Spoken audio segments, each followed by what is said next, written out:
Assalamualaikum warahmatullahi wabarakatuh. Saya Mendagita Rizkyanti dari kelas 12 MIPA 3. Kali ini saya akan menjelaskan sedikit tentang evolusi. Yang pertama, kita harus tahu dulu pengertian evolusi. Apa sih pengertian evolusi itu? Evolusi adalah perubahan yang terjadi pada makhluk hidup secara perlahan dengan kurun waktu yang lama dan telah diwariskan. Selanjutnya ada teori asal-usul kehidupan. Teori asal-usul kehidupan ini ada 5. Yang pertama, teori kosmozoa atau keabadian, yaitu kehidupan awal dari meteorit yang jatuh ke bumi.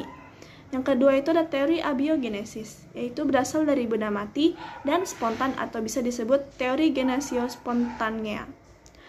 Yang ketiga ada biogenesis, yaitu makhluk hidup berasal dari makhluk yang hidup sebelumnya.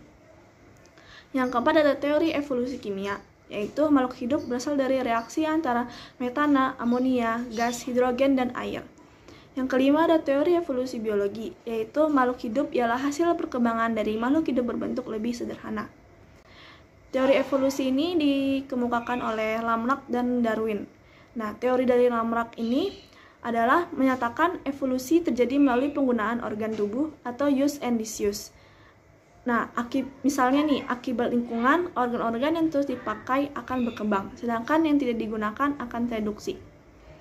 Nah, selanjutnya ada teori dari Darwin. Darwin menyatakan evolusi terjadi melalui seleksi alam. Misalnya individu yang cocok dengan lingkungannya akan bertahan hidup, dan sedangkan individu yang tidak cocok dengan lingkungannya akan mati. Contohnya pada leher jerapah. Menurut Lamarck, dahulu jerapah berleher pendek, namun makanannya ada di pucuk daun yang tinggi, sehingga karena lingkunganlah leher jerapah memanjang. Nah, menurut Darwin, seleksi alam menyebabkan jerapah berleher pendek mati karena tidak dapat menjangkau makanannya yang berada di atas pohon, sehingga hanya jerapah berleher panjang saja yang dapat bertahan hidup. Selanjutnya, kita masuk ke petunjuk adanya evolusi.